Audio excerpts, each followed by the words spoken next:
सैकड़ों की संख्या में माओवादी मेरे इस घर पर आकर सबको कब्जे में लेकर मेरे आंखों के सामने मेरे हस्बैंड को मार दिए। मेरे हस्बैंड के जाने के बाद 8-8 9-9 नींद की दवाइयाँ मुझे दूध में मिला के मेरे शरीर में डाला जाता था, तो भी मेरी आंखें बंद नहीं होती थी। हम करुणा और फॉरगिवनेस की बात करते हैं, कंपैशन की। आप उसके आगे जाकर उन्हीं को कोर्स कराया और उन्हीं को आप सही दिशा में ले आई। क्या था आपके माइंड में? कि मुझे उन लोगों के पास में जब सुप्रिंटेंडेंट साहब से बात हुई किन लोगों को कोर्स कराना चाहेंगी, तो मैंने कहा जिनको आप सबसे ज्यादा अपने जेल के मानते हो कि आपके लिए सिर दर्द है, खूंखार है, आप उन्हीं लोगों से मुझे मिला दो। मैंने कहा उन लोगों को कोर्स के बारे में, कोर्स करने के लिए, तो उन्होंने स्पष्ट मुझे कहा हमने तो आपके हस्बैंड को मारा है, आपका परिवार खत्म किया है, तो आप मुझे कैसे कोर्स करा सकते हो। अभी वो लोग क्या करते हैं? परिवर्तित हुए? वो माओवादी जिन्होंने मेरे आंखों के सामने मेरे हस्बैंड को मारा था, उन्होंने मेरे लिए स्पेशली खाना अपने हाथ से बनाया था। इतना आपका आप में जो चेंजेस आए वो थ्रू ही आए। जी बिल्कुल। इस पॉडकास्ट में हमने अनेक विषयों पर चर्चा की है। मेरी उम्मीद है कि आप इसका अंत तक लाभ लें। आगे बढ़ने से पहले इस चैनल को सब्सक्राइब करना ना भूलें, ताकि हम ऐसे ही अनेक बहुमूल्य पॉडकास्ट अब तक लाते रहे। रीटा जी, आपका बहुत बहुत स्वागत है रॉक क्लास रेडियो पर। धन्यवाद, आपका बहुत बहुत धन्यवाद। रीता जी, आपके बारे में बताइए। आप कहाँ से हो, क्या करते हो? मैं बिहार के मोतिहारी जिला से हूँ और मैं आर्ट ऑफ लिविंग टीचर हूँ। ये जीवन गुरु जी का दिया हुआ है, मतलब सुदर्शन क्रिया से समझिए कि एक मुझे नया जीवन मिला है और ये जीवन गुरु जी के चरणों में समर्पित है। मैंने आपको जो पहली बार सुना, वो सत्संग के टाइम पे स्टेज पर आप बता रहे थे, आप कुछ इंसिडेंट्स बता रहे थे नक्सल लोगों के रिलेटेड। तो वो स्टोरी हम सुनेंगे। उसके पहले ये नक्सलवादी लोग कौन होते हैं, वो जरा बताइए। नक्सलवादी लोग वो हैं जो समझिए कि एक तरह से गुमराह हो गए हैं और गुमराह होके उस दिशा में चल पड़े हैं जहाँ से शांति सुकून तो उनका छीनता ही है, लोगों का परिवार, लोगों की जिंदगियां बर्बाद हो जाती है। तो ये कहाँ पर रहते हैं? ये कौन से प्रांतों में है भारत में? ये भारत के बहुत सारे जगहों में है, आंध्र प्रदेश में है, उड़ीसा में है, छत्तीसगढ़ है, बस्तर में है, बिहार में है, झारखंड में है, नेपाल में भी है। नेपाल सरकार तो पूरा इन्हीं लोगों के बलबूते पर चल रही है आज भी। कम्युनिस्ट। जी। तो इनकी विचारधारा क्या होती है? नक्सल लोगों की विचारधारा क्या होती है? देखिए आज मूल रूप से जो काम ये लोग जो कर रहे हैं या काफ़ी एक लंबे समय से, इनकी विचारधारा मार्क्स के विचारधारा से बिल्कुल अलग हो है। कहते हैं ये लोग कि हम उनके ही विचारधारा पर चलते हैं, लेकिन शायद 1% कहीं पर बचे हुए हैं जो उनके विचारधारा पर चलते हैं। बाकी लोग जो इनके ऊपर लीडर लोग हैं, इनको जिस अनुसार से चलाते हैं, बताते हैं, वही ये लोग करते हैं। और उनका उद्देश्य क्या है? मकसद क्या है?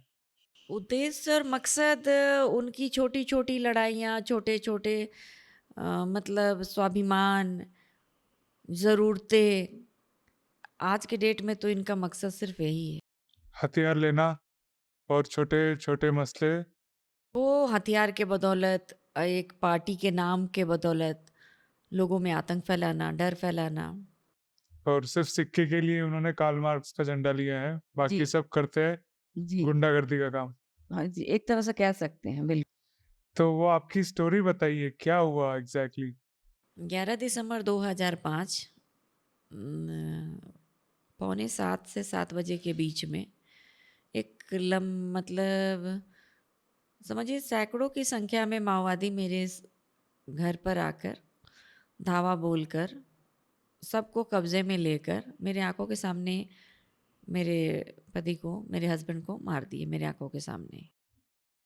तो आपका क्या, आप देख रहे थे ऐसा हो रहा है, तो आप हाँ, क्योंकि मैं भी उसमें जब भी आगे बढ़ना चाह रही थी, क्योंकि मुश्किल से 2 से 3 कदम की दूरी पर ही हम 2 कदम कह सकते हैं, मेरे हस्बैंड थे, मैं थी।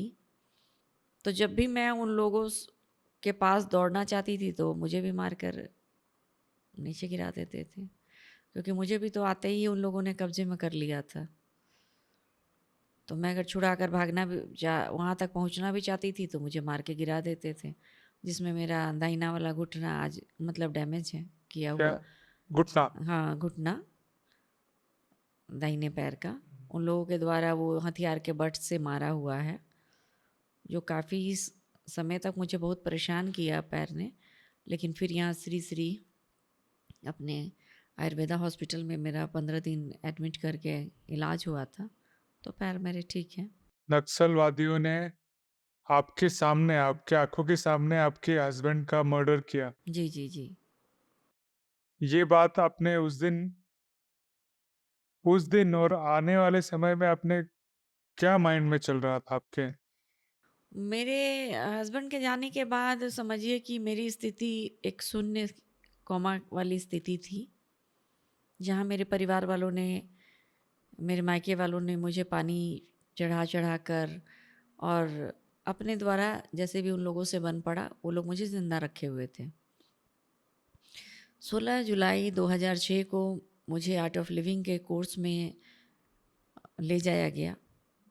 मेरी माँ लेके गई वहाँ, और फिर गुरुजी के सुदर्शन क्रिया से पहले दूसरे दिन तो मेरी टीचरों का जो आज के डेट में भी कहना है कि मेरा कोई मूवमेंट नहीं था, एक जगह मुझे रखा गया था, वो सारे प्रोसेस वहीं भेज भेज कर करवा रही थी सबों को। और सुदर्शन क्रिया करने के बाद से आज तक फिर कभी पीछे घूम के नहीं देखा। नई ज़िंदगी मिली गुरुजी के द्वारा। फिर गुरुजी से मुलाकात हुई, गुरुजी ने सीधा इसे टीचर बनाकर चंपारण भेजो। बहुत ही छोटी अवधि के बीच में, जबकि उतने छोटी अवधि में कोई बन नहीं पाता है टीचर, लेकिन गुरुजी ने का आशीर्वाद था और मैं सीधा फिर चंपारण गई, जहाँ चंपारण ही नहीं 2-3 जिलों में, शिवहर, सीतामढ़ी, बेतिया, बगहा, मुजफ्फरपुर, सब जगह उन लोगों में से वो लोग थे जेलों में जिन्होंने मेरे आंखों के सामने मेरे हस्बैंड को मारा था। और मुझे खुद भी नहीं पता कि मैं उन जेलों में गई। और जब सुप्रिटेंडेंट साहब से बात हुई, देवेंद्र प्रसाद थे एक जेल में, तो उन्होंने कहा आप किन लोगों को कोर्स कराना चाहेंगी? तो मैंने कहा जिनको आप सबसे ज़्यादा अपने जेल के मानते हो कि आपके लिए सिर दर्द हैं, खूंखार हैं, आप उन्हीं लोगों से मुझे मिला दो। तो फिर वो मुझे अपने ऑफिस में बैठा के रखे थे और सब लोगों को उन्होंने बुलाया था। तो बहुत सारे वो लोग आए मेरे सामने में लाल सलाम करते हुए, जिन्होंने मेरी आंखों के सामने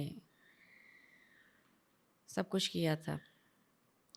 उसमें से कुछ लोग मेरे हस्बैंड का जूता पहने थे, कुछ लोग उनके चेन पहने थे, अंगूठियाँ पहने थे, कोई स्वेटर उनका पहना था, कोई शर्ट पहना था, कोई टी शर्ट पहना था।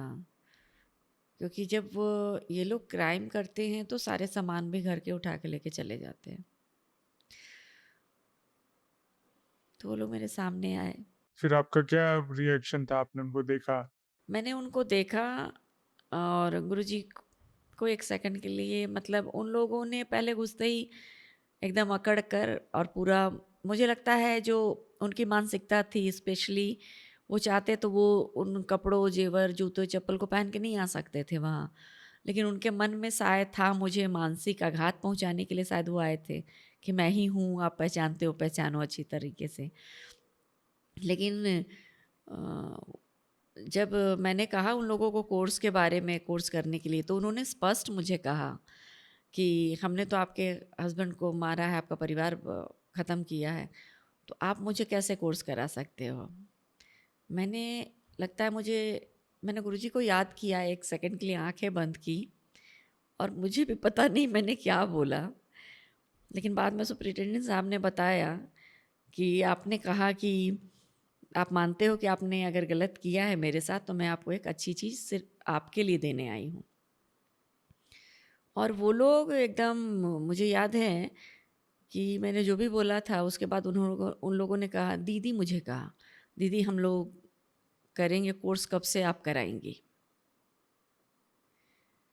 और वो कोर्स जो पहला शुरू हुआ, उन लोगों ने इतने डिसिप्लिन के साथ, मेरे पहुंचने के पहले वो लोग पहुंचे रहते थे।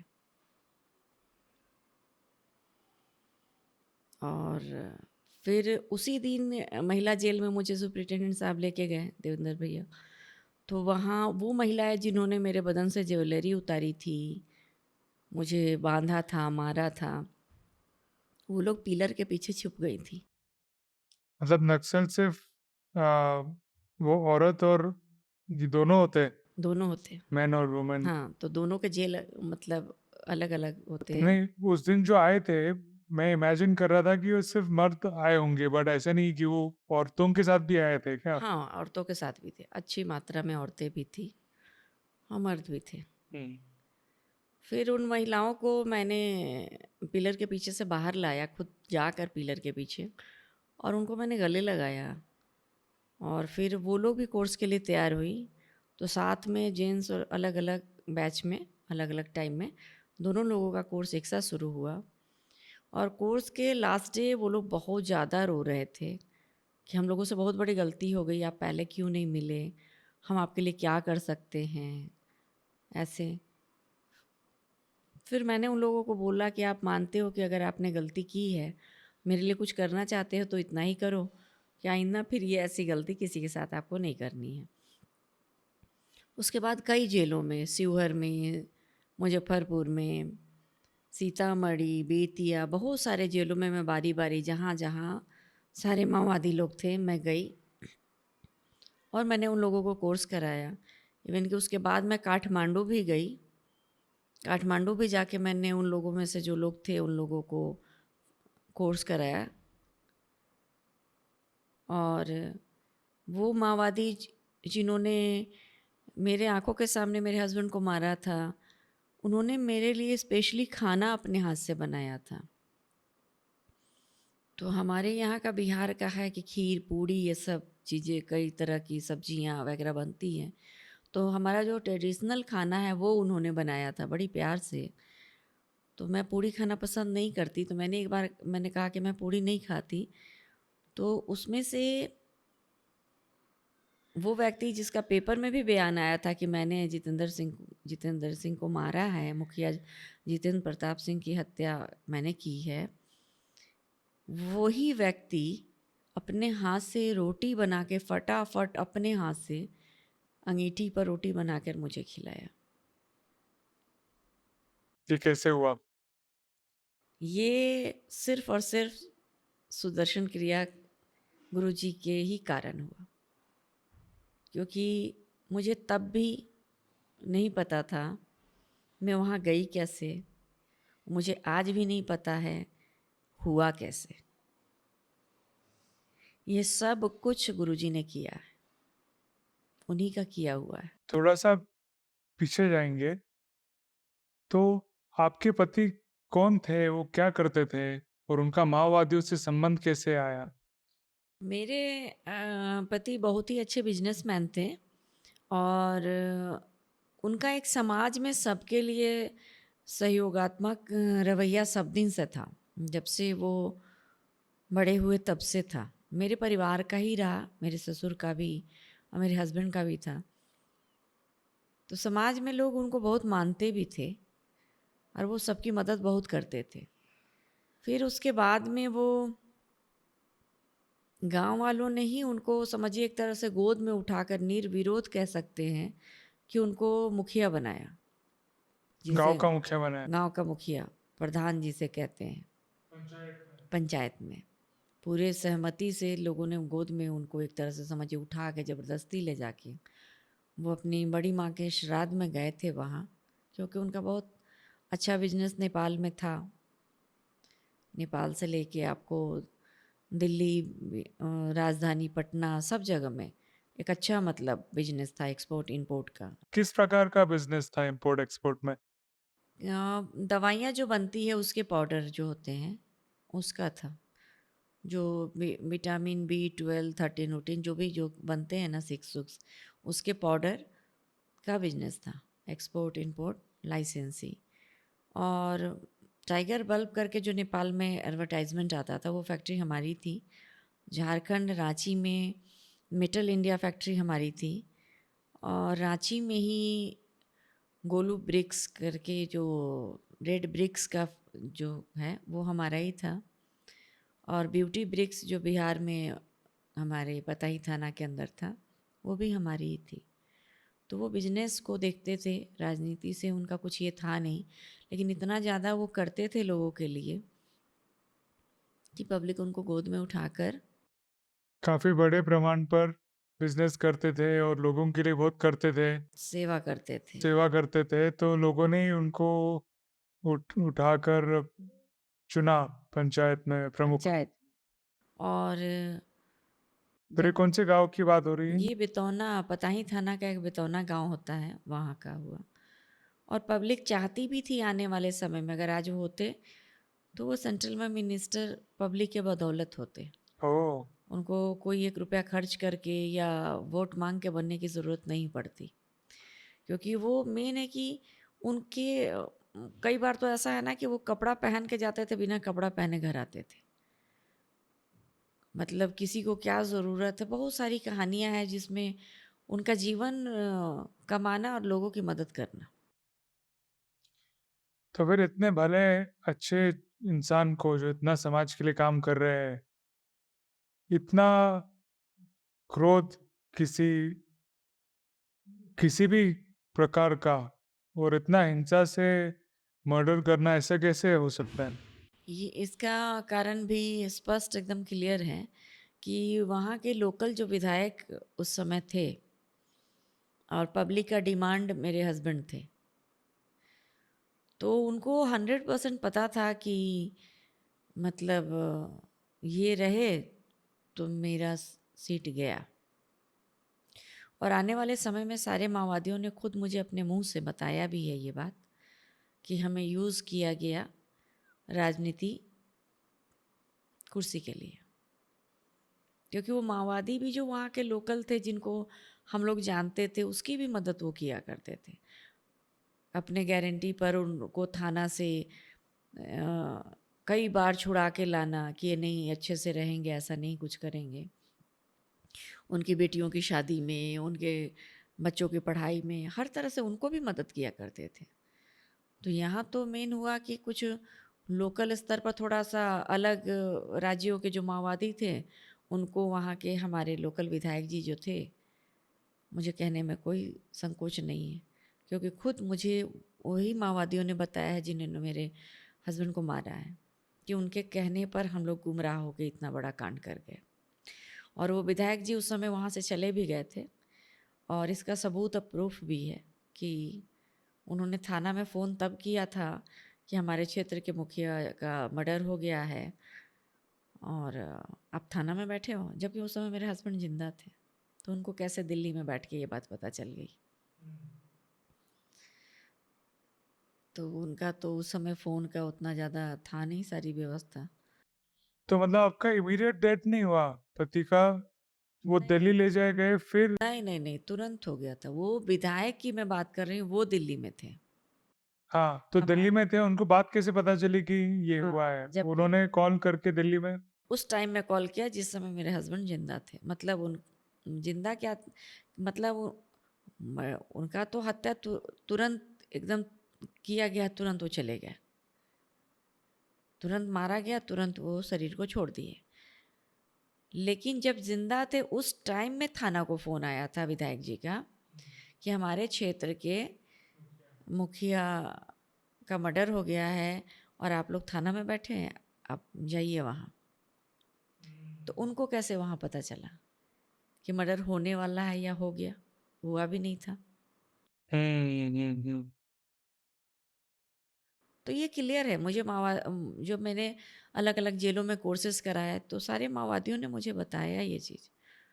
उनके कई कई स्टेट के लीडर लोग हैं, उनको मैंने कोर्सेज कराए हैं, तो लोगों ने बताया मुझे कि उनके कहने पर हम लोगों ने ऐसा किया था। तो पॉलिटिकल पॉलिटिकल पॉलिटिकल, मर्डर हाँ, मैटर मेरे हस्बैंड का माओवादियों के द्वारा किया गया। करवाना ही चाहता है बिल किसी और के, मतलब किसी और के थ्रू। बस बस बस। ये इंसिडेंट के पहले आप ये पॉलिटिक्स में इन्वॉल्व थी? राजनीति में, या आप क्या करती थी इस इंसिडेंट के पहले? मैं अपने हस्बैंड के को हर तरह से मदद करती थी जो मुझसे बन पड़ता था, घर देखने के साथ साथ बिजनेस में हो, उनके राजनीति में हो, एक अर्धांगिनी को जो करना चाहिए मैं करती थी।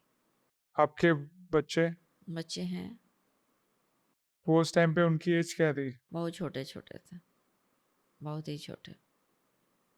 जो 5 साल 10 साल के नीचे? 10 के सब नीचे थे, 9 के नीचे सब थे। कितने तो 3? कितने बच्चे? 3 बच्चे थे। तो फिर वो घर थे उस वक्त? नहीं नहीं नहीं, वो लोग रांची में पढ़ाई कर रहे थे और मेरे हस्बैंड एक दिन पहले तो आए थे क्योंकि वो मीटिंग था, जिला परिषद, विधायक, जो लोकल सारे हैं, मुखिया, पंचायत समिति प्रमुख, सबका मीटिंग था, जिस मीटिंग में उनको बुलाया गया था। पूरा मतलब व्यवस्था करके ये किया गया था। ओ, फिर वहां से निकल के घर जब आए, थोड़ा सा वो आप बताइए कि कैसे हुआ था उस दिन, अगर आप टाइम वाइज बता सकते हैं कि आपको कैसा आवाज पहले क्या सुनाई दिया, या लोग कैसे आ रहे थे, एक या दिन पहले सीक्वेंस जो एक दिन इवेंट? पहले मेरे हस्बैंड रांची से आए थे बिहार घर पर, एक ही दिन पहले, और सीधा आते ब्लॉक में ही चले गए थे क्योंकि मीटिंग थी। मीटिंग से फिर थोड़ा सा लेट हो रहा था तो मैं ही उनको कि लेट हुआ है बोलकर, तो मैं देख पता नहीं, एक मुझे कुछ ऐसा शायद आभास हो रहा होगा, तो मैंने भेजा, जो वहाँ मैनेजर थे हमारे, मुंशी थे, तो वो लोग गए ड्राइवर को बुलाने के लिए क्योंकि मैं खुद जाऊँ देखने के लिए बोलकर। तो मैंने मेरे से वेट नहीं हुआ, मैं पैदल ही निकली आगे की तरफ, तब तक पीछे से लोग गाड़ी लेकर आए। तो मैं, हमारे वहाँ आने का 2 रास्ता है, तो मैं दूसरे रास्ते से गाड़ी लेके चली गई, और तब तक वो दूसरे रास्ते से आके, एक चौक है वहाँ पहुँचे तो पता चला कि मैं उनको खोजने गई हूँ। तो वो वहीं रुक गए थे, फिर मैं आई, फिर वो मुझे लेके घर गए। उसके बाद दूसरे दिन सुबह से ही कुछ कुछ काम था, कुछ पेपर वगैरह, साइन वगैरह, वीडियो को करना था, तो मेरे हस्बैंड बोले कि जाके तुम करा लो क्योंकि वो संडे है, उसकी बेटी मतलब बच्चा हुआ लेकिन गए नहीं है, साइन करने तुम्हारा काम करके फिर वो जाएंगे। तो मैं गई पंचायत सेवक जो होते हैं उनके साथ, ड्राइवर था, पंचायत सेवक था, मैं थी। उसमें भी एक व्यक्ति था जो इस मर्डर में पूरी तरह से माओवादियों को शराब और मुर्गे की व्यवस्था जिसने दी थी, वो वहाँ मिला। पंचायत सेवक से बात हुई तो उसने कहा मैं अपने गेहूं में पानी वहाँ पर, जहाँ माओवादियों का के ठहरने की व्यवस्था रहती थी, वहाँ पर कर रहा हूँ, पानी डाल रहा हूँ गेहूं में, जबकि उसका वहाँ कोई खेत ही नहीं है, उस इलाके में उसका कोई खेत नहीं है। खैर, तो हम गए वहाँ, वहाँ से आए पताही से, ब्लॉक से। तो काफ़ी लोग, हमारे हस्बैंड के रहने पर भी बहुत सारे लोग रहते थे दरवाजे पर, तो उन्होंने सबको खाना उना खिलवा दिया था, खुद खाना नहीं खाए थे, मेरा वेट कर रहे थे। हम लोगों ने साथ में खाना खाया, और उसके बाद ठंडी का दिन था, तो उन्होंने 4-5 दिन पहले ही मुझे एक गाड़ी गिफ्ट की थी, ब्लैक कलर की बोलेरो गाड़ी मुझे गिफ्ट की थी, क्योंकि मैंने ही ऐसे ही कह दिया था कि अब मैं आपका काम दूसरी गाड़ी से नहीं करूँगी। तो उन्होंने जस्ट 4 या 5 दिन पहले एक नई गाड़ी बोलेरो खरीद के भेजी थी, ड्राइवर लेके आया था, उसका तो प्लास्टिक भी नहीं फटा था, जो सीट का कवर का प्लास्टिक होता है नया, वो भी नहीं उतारा हुआ था। तो बोले कि गाड़ी को ऐसे रखे हो, और मेरा ही दुपट्टा लेके, और गाड़ी को पोंछने लगे, खुद से पोंछने लगे, तो सारे लोग वहाँ थे, 4-5 लोग पोंछने में गाड़ी को लग गए, और फिर उन्होंने गाड़ी को कवर लगाया खुद से। और पीछे आग, हमारे यहाँ ठंडी में बड़ी मोटी मोटी लकड़ी डाल दी जाती है आग जलाने के लिए, तो पीछे था, उन्होंने कहा नहीं चलो आगे, आगे की तरफ आग जलाओ, तो फिर आगे की तरफ आग जलाया गया। सब लोग बैठे हुए थे, किसके आगे की तरफ? मतलब दरवाजे, घर बीच में पीछे भी जगह है और आगे भी है। हमारे यहाँ उसको दूरा बोलते हैं, दलान कह। घर के दो आगे और पीछे का दरवाजा है, तो आगे के दरवाजे के आगे उन्होंने हाँ आग जलाई। हाँ, पीछे जबकि जलता था तो उन्होंने कहा नहीं आज आगे जलाओ। तो वहाँ पर सब लोगों ने जलाया, फिर कुर्सियाँ लगा के वो रहे तो 50-100 कुर्सियाँ तो ऐसे ही लगी रहती थी दरवाजे पर, क्योंकि उतने लोग भरे रहते थे हमेशा। तो कुर्सियाँ लगाई, सब लोग बैठ गए और नए पंचायत सेवक और पुराने पंचायत सेवक दोनों थे वहाँ पर। फिर वो लोग निकल गए, नाश्ता वास्ता किए और वो लोग चले गए, चाय वाय पिए चले गए। और मेरे को डॉक्टर ने चाय पीने से मना किया हुआ था, क्योंकि तब मुझे सारी बीमारियां मेरे शरीर में थी। आज गुरुजी की कृपा है कि कुछ नहीं है। तो उन्होंने मेरे हाथ से चाय को लिया और सीधा मैं जानबूझ के ही उन लोगों को दिया, मैं लेके आई तो उन्होंने मेरे हाथ से लेके फेंका। और किसी एक टॉपिक पर बात हो रही थी, कुछ पेपर दिखाने के लिए। तो मैंने बोला नहीं इतना ही है, सीट है, वो इंदिरा आवास का घर जो देना था।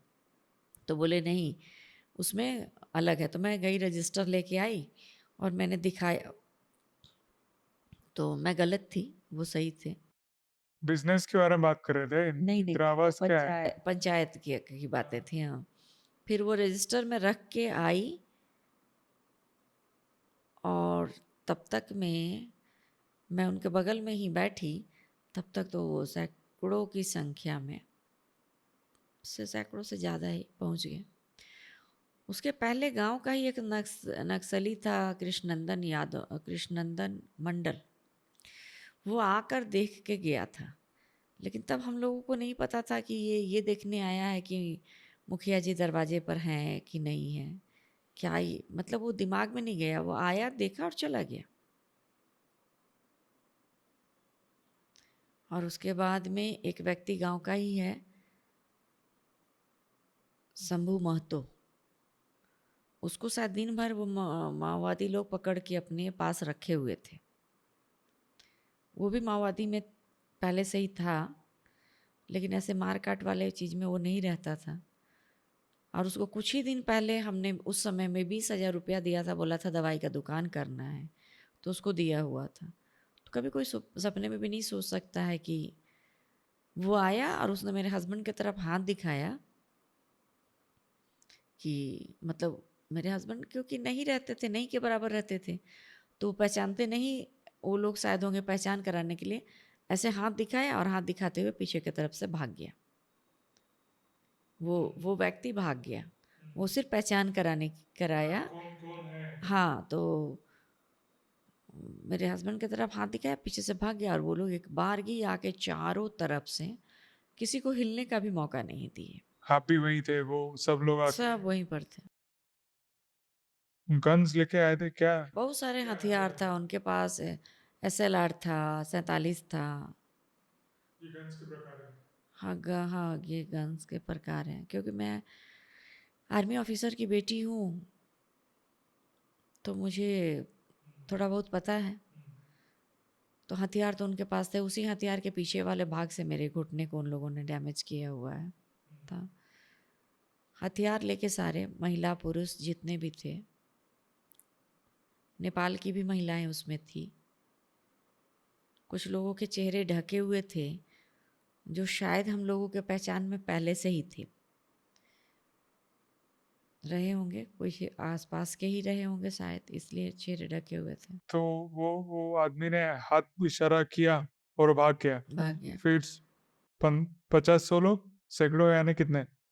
100 से 150 के बीच में। 100 लोग आए बिल्कुल और घेर लिया सभी को, आपको क्योंकि भी। मेरे दरवाजे पर उससे बहुत ज़्यादा संख्या में लोगों के खड़े होने की जगह है, तो सारी जगह फुल थी और चारों तरफ से उन लोगों ने कवर किया। तो 100 से 150 के बीच में वो लोग थे। तो उन्होंने कैसे किया, मतलब आकर कुछ बातचीत करी या डायरेक्ट? कुछ भी नहीं, एक शब्द नहीं। इवन कि कहा जाए कि उसमें से बहुत सारे लोग तो मुझे लगता है शराब पिए हुए थे, क्योंकि शायद उनकी हिम्मत नहीं हो रही थी वहाँ तक बिना शराब पिए हुए आने की। तो बहुत सारे लोग शराब पिए हुए थे और एकदम कुछ भी नहीं, एक शब्द बात नहीं, आके एक-एक आदमी को कई-कई लोग मिलके सीधा पकड़ लेना। मुझे भी पहले किसी जेंट्स ने ही शायद पकड़ने की कोशिश की होगी हाथ को, तो हम लोग तो एक-दूसरे को देखते ही रह गए क्योंकि सब वर्दी में थे ना। नक्सलाइट लोग पुलिस की वर्दी में थे। तो पुलिस वाले हमारे यहाँ ऐसे भी हमेशा आते जाते रहते थे, उनको किसी तरह की कोई मदद हो कुछ हो तो हमेशा आते थे। तो कभी आदमी ने सोचा ही नहीं कि ये पुलिस वाले नहीं है, माओवादी है। हम्म। तो उन्होंने जो आपके लोग थे उन सबको पकड़ा हाथों से पैरों से। या और कुछ लोगों को एकदम एक तरफ करके ले जाके बैठा दिया कि आप लोग यहीं पर चुपचाप बैठो, हिलो मत। कुछ लोग इधर लगे, कुछ लोग घर लूटने में लग गए। और ये सब होता रहा जब भी वो अटैक कर रहे थे हस्बैंड आपके हस्बैंड पर। क्या वो सब करने के बाद क्या कि सब साथ में ही एक साथ? सब एक साथ, जिधर कोई इधर कोई उधर। और डायरेक्ट ऐसा मशीन गन ताकने जैसा क्या था? विजुअल कैसा था? हथियार था, अब कौन सा क्या था, लेकिन कुछ तो अत्याधुनिक ही हथियार सब था। जैसे बाद में लोगों ने बताया उस अनुसार मैं आपको बता रही हूँ कि SLR उन लोगों के पास होता है, 47 होता है, बंदूकें होती हैं। तो वो सब मिलके वो गोलियां दागने लग गए बॉडी पे। नहीं, मेरे हस्बैंड को, हाँ, वो लोग हथियार उसका भी यूज़ किए हैं। उन लोगों के पास में जब वो लोग जान से किसी को मारते हैं तो नेपाली खोखड़ी से मारते हैं। वो है कि किसी को भी एक बार में काट दो। माओवादी ज़्यादातर इसी ढंग से मारते हैं लोगों को। एक तरह का हथियार आता है जो फौजियों को भी अपनी रक्षा के लिए खुखड़ी दिया जाता है। तलवार जैसा होता है क्या? तलवार का ही एक दूसरा टेढ़ा सा मुंह मेरे पिताजी को भी मिला हुआ था जब वो फौज में थे, तो उनको भी वो मिला हुआ था। उसी तरह का हथियार वो लोग रखते हैं। और बाकी उनके पास जो हथियार होता है वो सब पुलिस का लूटा हुआ हथियार होता है। तो आप वो देख रही थी अपने आंखों से कि वो कैसे वो चला रहे मेरे हथियार आंखों और के सामने ही उन लोगों ने सब कुछ किया। तो मतलब हथियार चला रहे हैं, कोई सर पे मार रहा है, कोई ऐसा मतलब आपको दिख रहा था सब 3-4 लोग एक साथ सब कर रहे थे। सब कुछ। मेरी ज़िंदगी थे और अगर हमला हम लोगों पर हुआ तो मैं कहाँ, मैं उस जगह से कहाँ थी, अलग तो थी नहीं। तो ये सब जब भी आप देख रही थी आपके आंखों के सामने, तो क्या फील हो रहा था आपको? पता नहीं फील क्या, एक शून्यता सी कि सब खत्म, सुन सब खत्म, सब कुछ खत्म।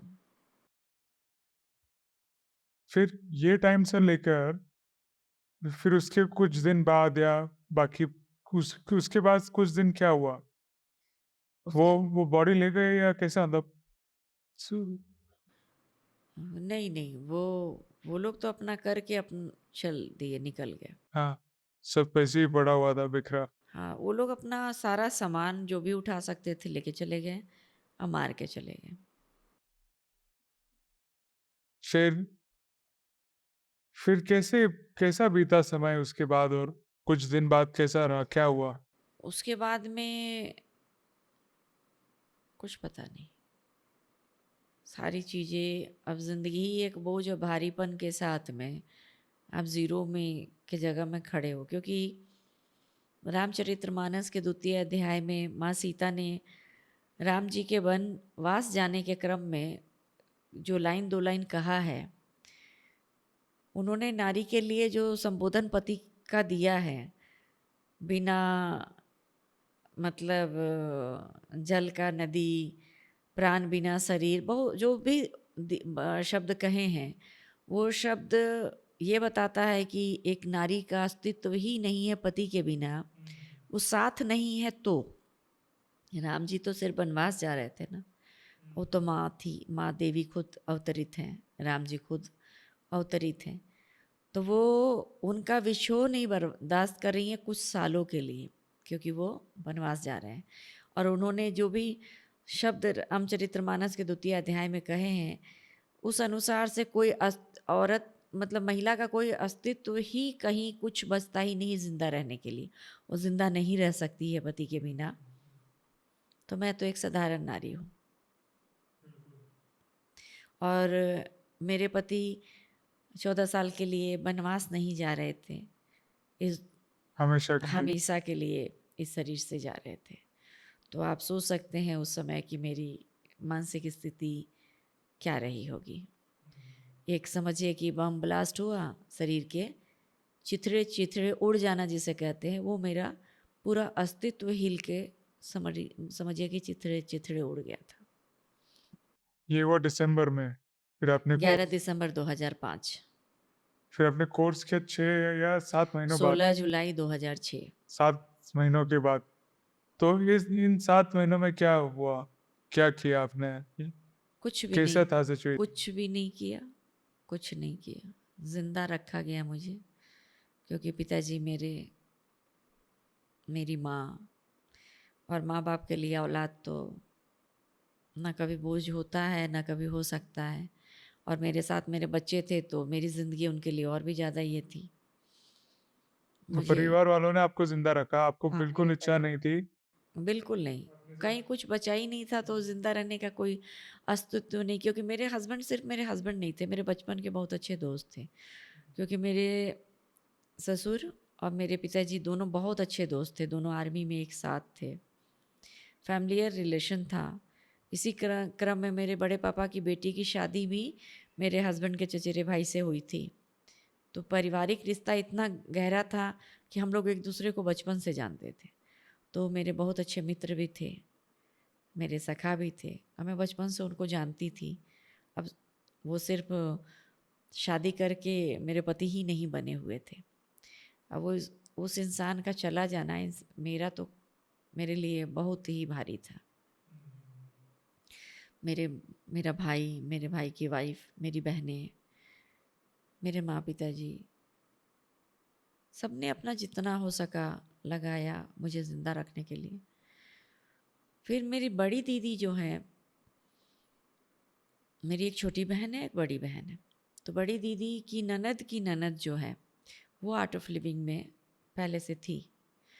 और आर्ट ऑफ लिविंग के बारे में मेरी दीदी बहुत अच्छा से जानती थी। हालांकि उसने कोर्स नहीं किया था, लेकिन गुरुजी की कृपा, गुरुजी के सारी चीज़ों को वो जानती थी। तो वो हमेशा परिवार में बोलती थी कि इसको आर्ट ऑफ लिविंग में ले जाओ, ये ठीक हो जाएगी। वो हमेशा बोलती थी। लेकिन परिवार के लोग बोलते थे कि यहाँ दवा काम नहीं कर रहा है, मेडिकल काम नहीं कर रहा है। क्योंकि 8-8 9-9 नींद की दवाइयाँ मुझे दूध में मिला के मेरे शरीर में डाला जाता था, तो भी मेरी आंखें बंद नहीं होती थी। मैं सीधा टकटकी लगाए छत को देखती रहती थी। तो सब लोग बोलते थे परिवार में, पिताजी भी बोलते थे कि जहाँ दवाइयाँ काम नहीं कर रही है, वहाँ एक बाबा क्या काम करेंगे। अपना उनका ये। लेकिन दीदी हमेशा बोलती थी कि नहीं, इसे ले जाओ, एकदम ठीक हो जाएगी। दीदी का हर बार इतना प्रेशर रहता था घर परिवार में बोला हुआ, कि मेरी माँ ने पेपर में आर्ट ऑफ लिविंग का कोर्स का देखा, तो उमा शांति अपार्टमेंट में कोर्स हो रहा था, रोज़ी दी थी उस समय। तो मेरी माँ, मेरी बेटी और ड्राइवर को लेके वो गाड़ी में डाल के मुझे लेके ही सीधा गई कि इसको, उनको पता नहीं था कैसे कोर्स क्या होता है। तो पेपर में निकला है तो चलो ये कोर्स में सीधा करा के ही लाएंगे और ले जाएंगे और अभी ठीक हो जाएगी। माँ है, उसकी भावना। तो वहाँ जब वो लोग पहुँचे तो पता चला कि आज कोर्स का लास्ट डे था, कोर्स ख़त्म हो गया। तो फिर वहाँ उनको बताया गया कि मंगलम अपार्टमेंट में कोर्स होने वाला है, आप वहाँ ले जाइए। मेरी माँ बिल्कुल सब्र नहीं, मतलब उन्होंने वेट नहीं किया, वो लेके तुरंत मंगलम अपार्टमेंट सीधा गाड़ी घुमवाई और लेके चली गई। ये आपके घर से कितना दूर है? बहुत दूर नहीं है, मतलब एक ही शहर में? हाँ, एक ही शहर में 4-5 किलोमीटर के अंदर में ही सब है। वहाँ लेके गई तो मेरी स्थिति को देखकर सविता सिंह, जो हमारी आर्ट ऑफ लिविंग टीचर हुई, वो उसी समय 2-3 मतलब तुरंत टीचर बन के आश्रम से गई थी। उनके हस्बैंड और वो मतलब वो लोग रोने लगे थे और उनके हस्बैंड ने कहा मेरी स्थिति देख के, मतलब एक जिंदा लाश हो, आप सांसें ले रहे हो, आपका कोई यही नहीं है। और आंटी ने मुझे ब्लेसिंग दिया, जो अपना आर्ट ऑफ लिविंग का ब्लेसिंग होता है, दिया। और ठीक 2 दिन बाद 16 तारीख से शायद, हाँ 14 को मेरी माँ लेके गई थी गाड़ी में लाद कर, और 16 जुलाई से कोर्स शुरू होने वाला था। तो उन्होंने कहा कि कोर्स 16 से यहाँ शुरू होने वाला है। आंटी का पहला कोर्स था। मेरी माँ ने फॉर्म वॉर्म जो भरना होता है फॉर्म भरा। मेरी माँ, फीस का उस समय 800 रुपया हुआ करता था। मेरी माँ ने देना चाहा, आंटी ने पैसे नहीं लिए। कहा कि नहीं, ये जब अगर ठीक हो जाएगी, ये बोलने लगेगी और ये ठीक हो जाएगी, तो ये अपने हाथ से ला के देगी तभी हम लेंगे, ऐसे नहीं लेंगे। बोलने लगेगी मतलब आप जब जब भी बोलते हो जिंदा लाश, मतलब एक्चुअली आप लाश जैसी थी, कुछ एक्शन, कुछ करना नहीं, काम करना नहीं, कुछ नहीं। दिनचर्या का भी कोई काम नहीं, बोलना चालना कुछ भी नहीं, और ऐसे आपकी स्थिति थी 6 महीने 8-7 महीनों के लिए। हाँ, मेरे परिवार का बहुत बड़ा योगदान है, उन लोगों का तहे दिल से बहुत बहुत धन्यवाद है, क्योंकि उन लोगों ने इतना किया, देखा बच्चों को, मुझे, ये उन लोगों का बहुत बड़ा एहसान है। आजकल के ज़माने में कौन इतना देखता करता है, बिल्कुल ही नहीं। और फिर मुझे कोर्स में रखा गया। सारे प्रोसेस, मेरे 3 टीचर थे आर्ट ऑफ लिविंग कोर्स कराने में, Jyotika David, Prasanna David uncle aunty, और आंटी सविता सिंह। क्योंकि आंटी का पहला कोर्स था तो वो ये लोग अंकल आंटी का नाम क्या है? ज्योतिका डेविड आंटी, वो भी आर्ट ऑफ लिविंग टीचर है। उनके हस्बैंड है प्रसन्ना डेविड अंकल, वो भी आर्ट ऑफ लिविंग टीचर है। सविता सिंह आंटी, वो आर्ट ऑफ लिविंग की टीचर बन के गई थी, यानी उन्हीं के सुदर्शन क्रिया कैसेट से मैंने सुदर्शन क्रिया किया। तो वो उनका पहला कोर्स था, इसलिए वो लोग दोनों सीनियर टीचर थे, तो वो लोग भी साथ में थे जी। और फिर उन लोगों ने सारे प्रोसेस जहाँ मुझे रखा गया था वहीं उन लोगों ने कराया, जो वो लोग बोलते हैं कि मैंने पहले कुछ किया ही नहीं, लेकिन सुदर्शन क्रिया किया। और उसके बाद मुझसे ज्योतिका आंटी ने, फॉर्म में तो भरा होता है, कुछ पूछने की ज़रूरत आपको है ही नहीं, नाम वाम।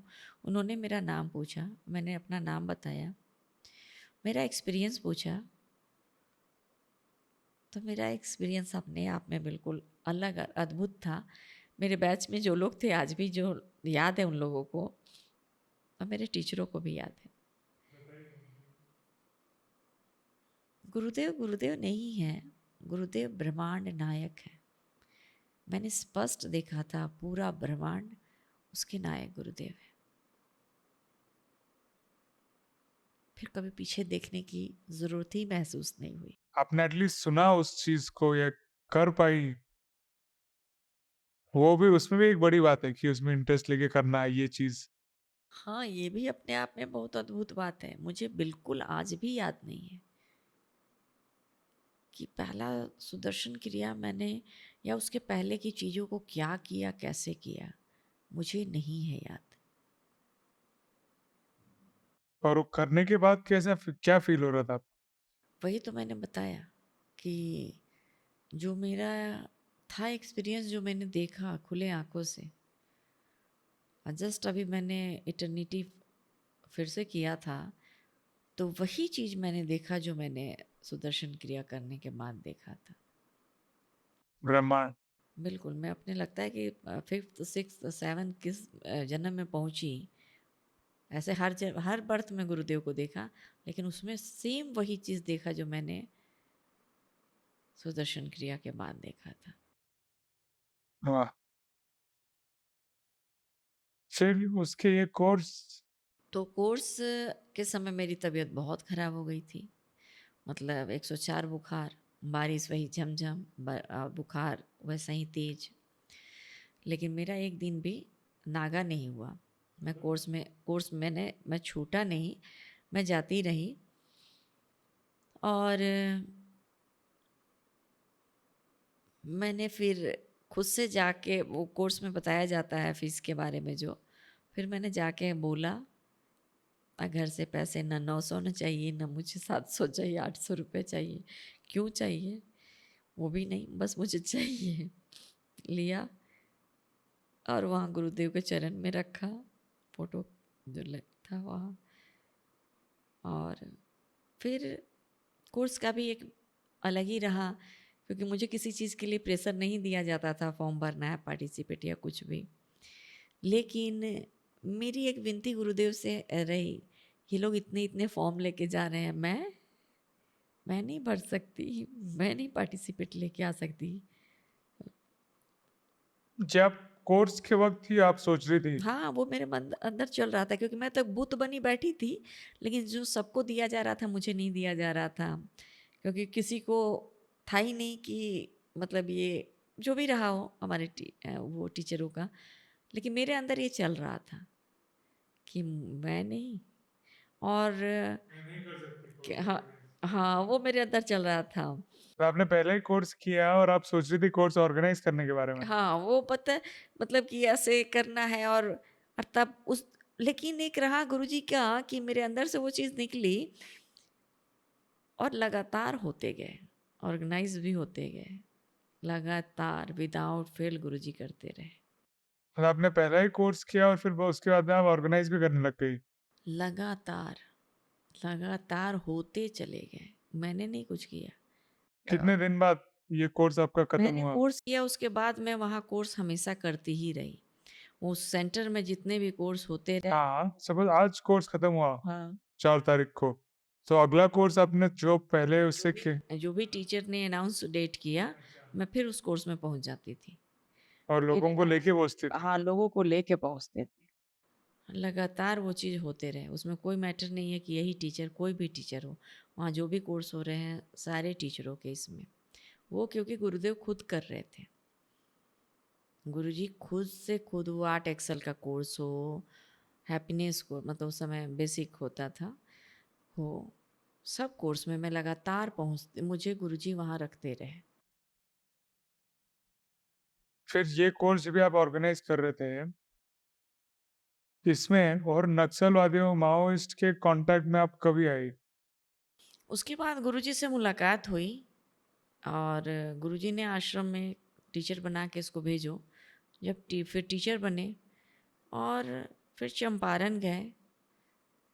चंपारण गए तो पता नहीं कैसे, आज भी पता नहीं है कैसे। चंपारण नक्सलवादियों का गढ़ है। गढ़ है। गढ़ है, मेरा जिला वही पड़ता है।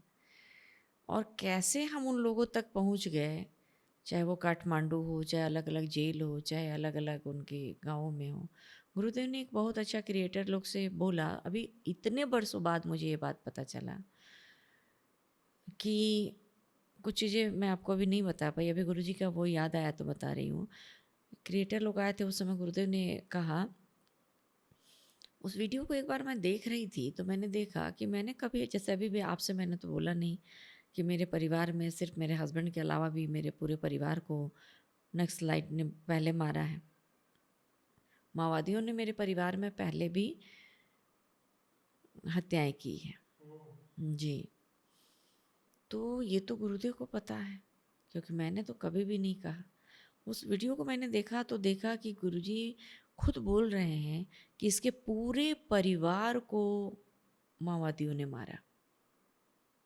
ये बहुत बड़ी चीज़ है कि मैंने कभी नहीं बोला किसी से, लेकिन गुरुजी को तो पता है, तभी तो वो ये बात बोल रहे हैं। उसके बाद में जैसे कि पता है कि जेलों में मैंने कोर्स लिया, नहीं, जेलों और बाहर में भी मैंने उन लोगों के कोर्सेस लिए। तो मैंने तो सिर्फ आज तक सबसे जेल का ही बोला था, लेकिन गुरुजी बोल रहे हैं कि जेलों और बाहर में भी ने उन लोगों को कोर्सेस कराए। तो ये बात तो सही है, ये बात तो गुरुदेव को पता है और उन्होंने बोला, लेकिन मैंने कभी अपने मुंह से नहीं कहीं भी बोला था। लेकिन उनको तो ये सारी चीज़ें पता है, इसलिए उन्होंने बोला। 5 लोगों को पहले माओवादियों ने 92 में मारा था।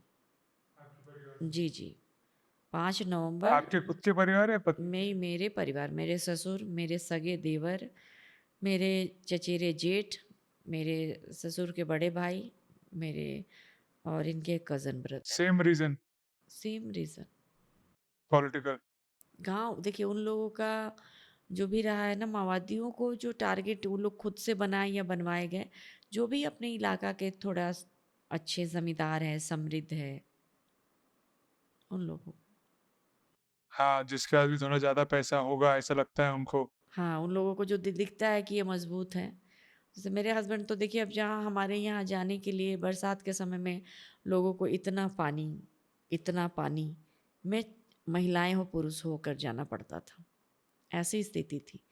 और मेरे हस्बैंड का देन है कि ये आज हमारे गांव से गाड़ियां दूसरे जिला में जाती हैं। वो सारे रोड चाहे सरकारी पास करा के कराएं, चाहे जन सहयोग से ज़मीन को सबसे मांग कर जन सहयोग से पहले मिट्टी वर्क करा के सरकारी रोड पास करा के कराए हों। उन्होंने सारे जगह से एक गांव से दूसरे, दूसरे से तीसरे को जोड़ कर आज ऐसा कर दिया हुआ है कि 2 जिला में गाड़ियां तो हमारे हमारे मेरे गांव से होकर जाती है। हम्म। तो आप टीचर बन के वापस गई, उनके नक्सल के गढ़ में गई चंपारण। आपके माइंड में क्या चल रहा था? या आपने जो पहले नक्सल से बात करी, वो कैसा सिचुएशन था? क्या हो रहा था उस समय? वो लोग सामने में आए और पूरे अकड़ के साथ आए। जब आप जेल ही पहुंचे, पहले आप हाँ, सबसे पहला पहले आप जेल ही दिल्ली पहुंचे, से जेल ही पहुंचे। जहाँ पे आपके सब हस्बैंड के कपड़े ऑर्नामेंट्स वगैरह पहन के लोग आए। बिल्कुल। और उसके बाद में फिर उन्हीं लोगों के थ्रू हम बाहर भी माओवादियों से उन्हीं माओवादियों के थ्रू हम बाहर भी माओवादियों से मिले। इवन के काठमांडू तक जाके मिले। बहुत बड़े लीडर से उसको भी कोर्स कराया। उस लीडर को मैं बाद में आने वाले समय में आश्रम भी लेके आई थी। यहाँ एडवांस कोर्स भी उसने किया था। एक आप जब भी आपकी स्टोरी बता रही थी, पहली बार मैंने सुना, और मैं अपने आप से पूछ रहा था कि किसी का हस्बैंड जो सब कुछ है उसके लिए, वो उसका मर्डर हो जाता है, तो हम करुणा और फॉरगिवनेस की बात करते हैं, कंपैशन की, तो कितना मुश्किल हुआ रहेगा, या क्या व्यक्ति के मन में क्या चलता होगा कि अब लोग तो छोटी छोटी गलतियों को भी ले पकड़ के बैठ चलते हैं, आप तो उसके आगे जाकर उन्हीं को कोर्स कराए और उन्हीं को आप सही दिशा में ले आई। तो अब आपके माइंड में क्या चल रहा था? ये करुणा और फॉरगिवनेस, फॉरगिवनेस को हिंदी में क्या बोलते हैं? माफ करना, माफी, माफी और करुणा रखना इनके पास में। तो ऐसे कुछ थॉट्स आए या क्या था आपके माइंड में? देखिए अगर कहा जाए तो मैं भी थोड़े स्वभाव से कड़ी, उग्र, क्रोधी प्रवृत्ति की रही। ठीक है ना, गलत मैं बिल्कुल बर्दाश्त नहीं करती थी कि गलत कोई कर रहा है इस तरह का, मैं बिल्कुल बर्दाश्त नहीं करती थी। मुझे भी आज तक नहीं पता है कि गुरुजी की इसके लिए हम सबसे पहले गुरुजी की का ही कह सकते हैं, गुरुजी की कृपा, गुरुजी की करुणा। उन्होंने क्या किया कि मुझे उन लोगों के पास में फील ही नहीं हुआ कि ये हमारे परिवार से नहीं है, हमारे परिवार के भाई बहन नहीं है। मुझे याद है कि मुझे एक माओवादी ने कहा, जिसका मैंने कहा पेपर में एक्सेप्ट भी उसका निकला था। उसने मुझे कहा कि दीदी हमसे बहुत बड़ी गलती हो गई, आप हमें पहले क्यों नहीं मिली और हमने इतना बड़ा गलत आपके साथ कर दिया। मैंने उसको बोला कि आप गलत नहीं हो, आप और आपका उस समय मानसिक स्थिति ऐसा बना कि आप वो कर गए। और ये चीज़ मैंने उन लोगों से कहा भी कि जो मुझे गुरुजी ने दिया उसके अनुसार से जो मुझसे निकला कि कोई भी इंसान गलत होता ही नहीं है।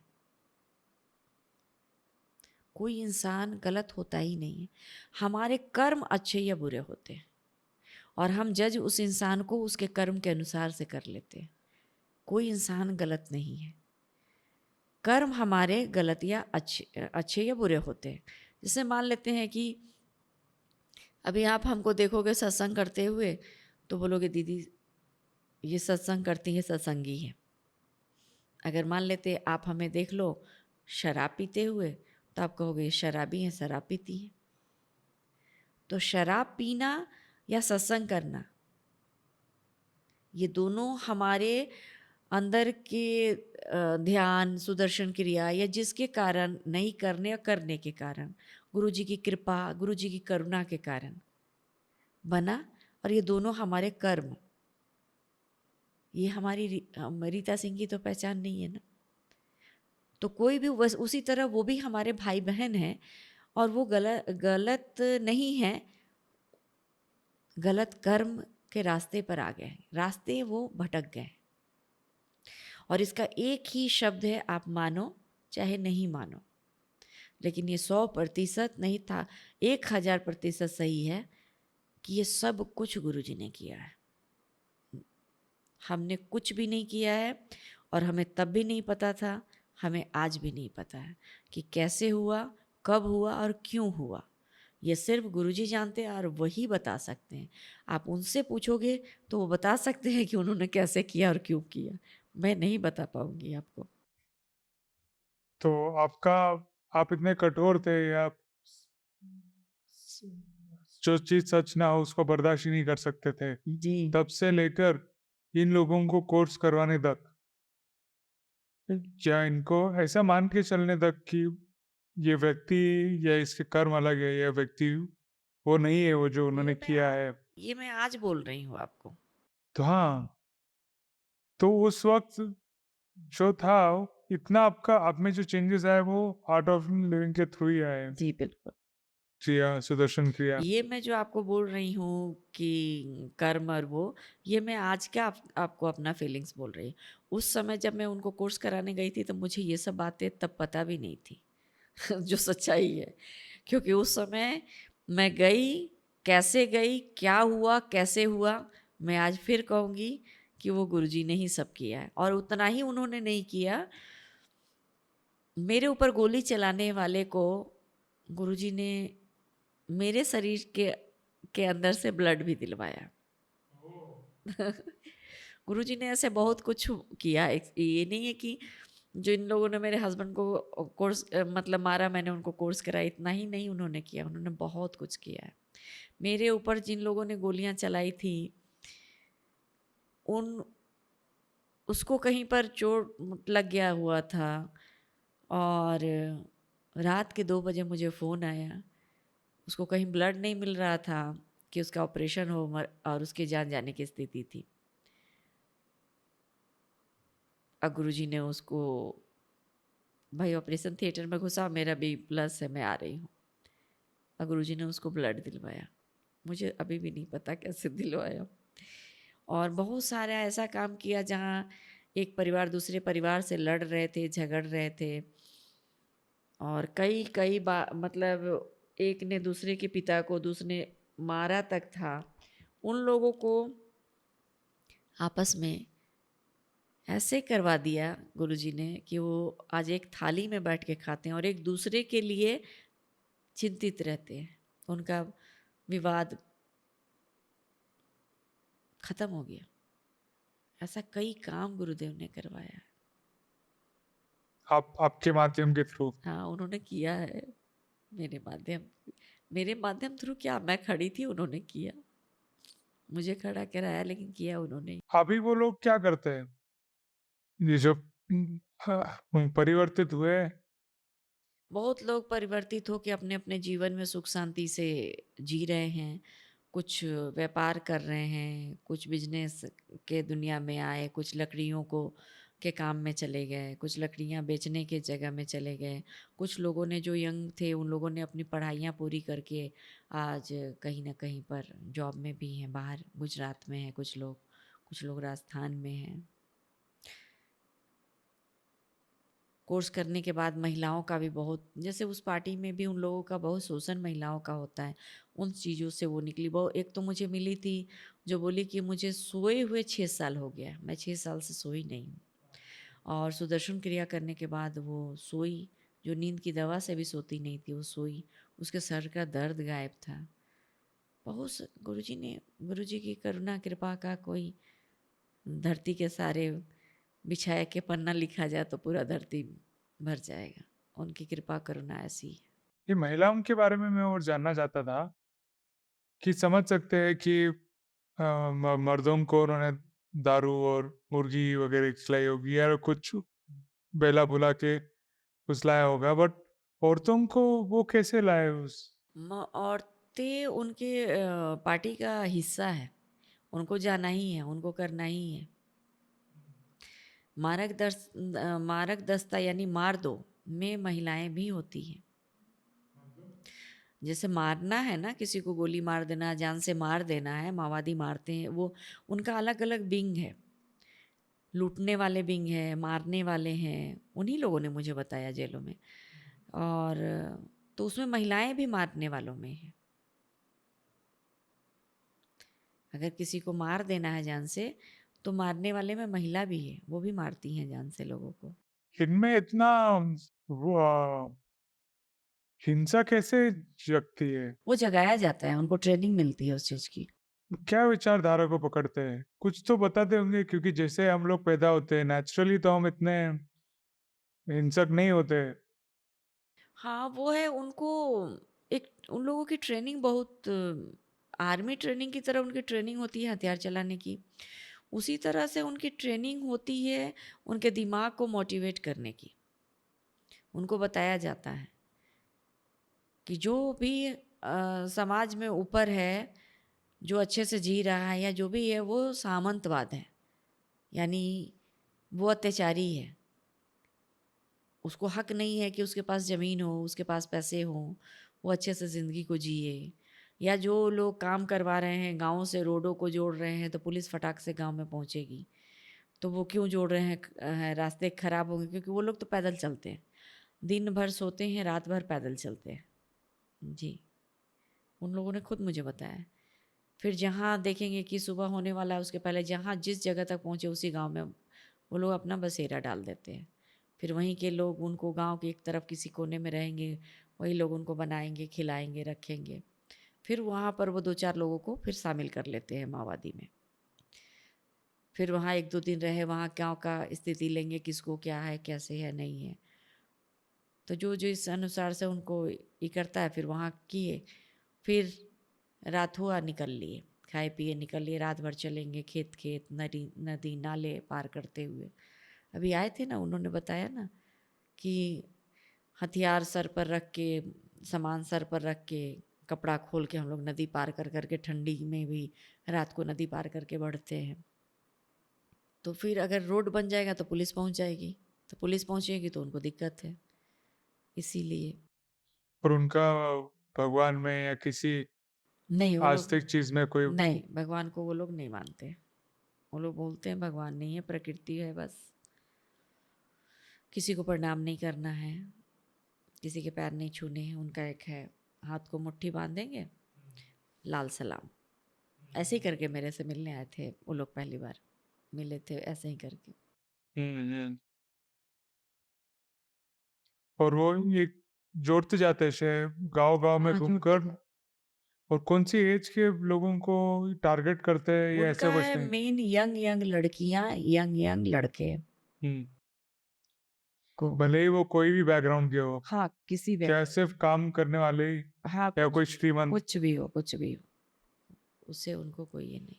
लालच देते हैं ना, जैसे मान लेते हैं कि आपकी बेटी है, यंग है, उसको दिखी उस घर में, आपके घर में रुके हैं, खाना बनाने, खिलाने, लाने में उनकी नज़रें उस पर पड़ी। आपके बेटे हैं, नज़रें पड़ी, उनको दिखा ये तेज है या ये लड़की है, तो फिर वो आपको लालच देते हैं। लालच देंगे पैसे का।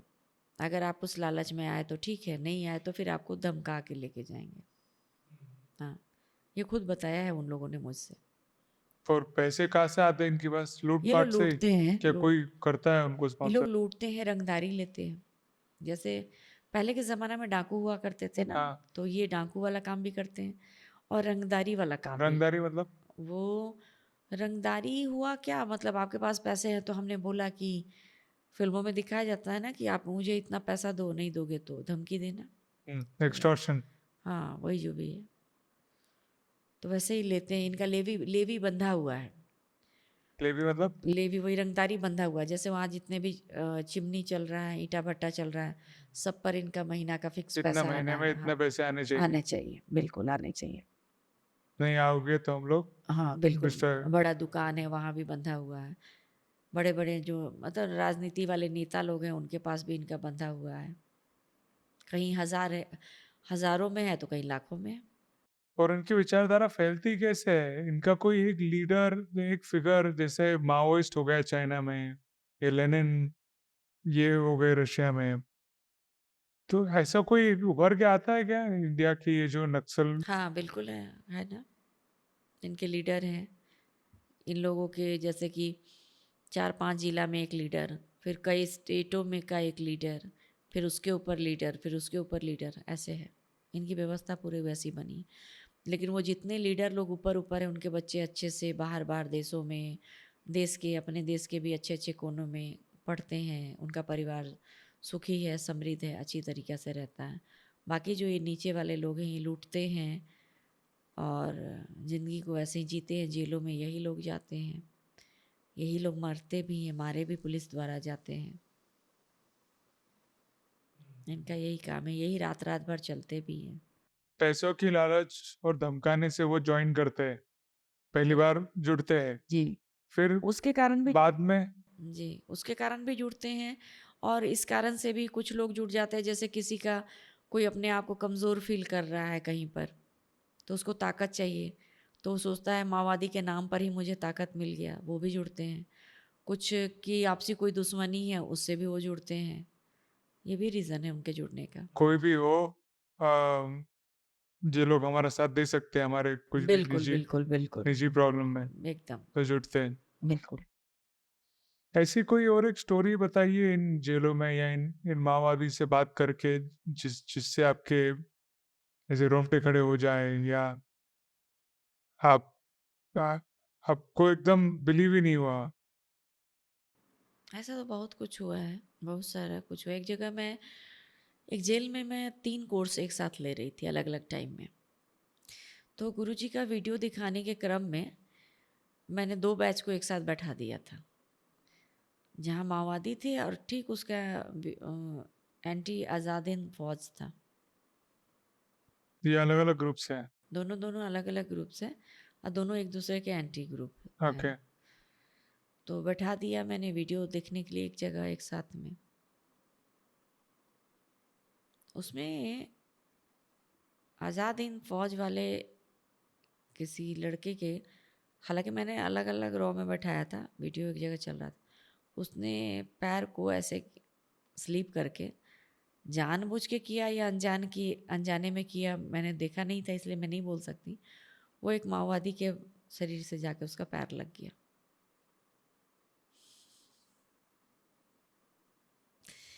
मतलब ये स्थिति वहाँ उत्पन्न हो गई थोड़े देर के लिए कि बोल नहीं सकते हैं, बोल नहीं सकते हैं। लेकिन गुरुजी की कृपा वहीं दिखती है। सुपरिटेंडेंट भी डर गए थे, सुपरिटेंडेंट भी डर गए थे, जेलर भी डर गए थे। जेलर तो ज़रूरत से ज़्यादा डर गए थे। थोड़ा देर के लिए मैंने ब्रेक दिया उस कोर्स को, मतलब वीडियो सेशन को। गुरुजी की कृपा वहाँ दिखती है कि फिर वही दोनों बैच लास्ट डे एक साथ खीर पूड़ी खाए उसी जेल में। लेकिन बहुत क्रिटिकल स्थिति हो गई थी। अच्छा, मारने काटने पर आ गए थे? बिल्कुल, अब एक मतलब एक माओवादी, एक उसका विपक्षी, उसका पैर उसको, उसने उसका कहना था कि इसने मुझे पैर से मारा है। हो भी सकता है क्योंकि मैंने तो देखा नहीं था, मैं तो आगे थी। उसका कहना था कि इसने मुझे पैर से मारा है। उसका कहना था कि मेरा पैर सट गया है, मैंने मारा नहीं है। लेकिन स्थिति बहुत ही गंभीर हो गई। क्या हुई थी, थोड़ा बताइए। हुँ, मतलब बहुत ही ज़्यादा वो लोग एग्रेसिव हो गए थे, बहुत ही ज़्यादा। एक तो माओवादी बहुत बोलने में, या बहुत फिजिकल हो गए थे एक दूसरे को? फिजिकली, मतलब समझिए कि वो अपने शब्दों में ही इसी तरह का था कि एकदम उन लोगों को साफ कर देना है, मतलब साफ कर देना है मीन मार देना है। और माओवादी है, माओवादी से तो सरकार भी डरती है।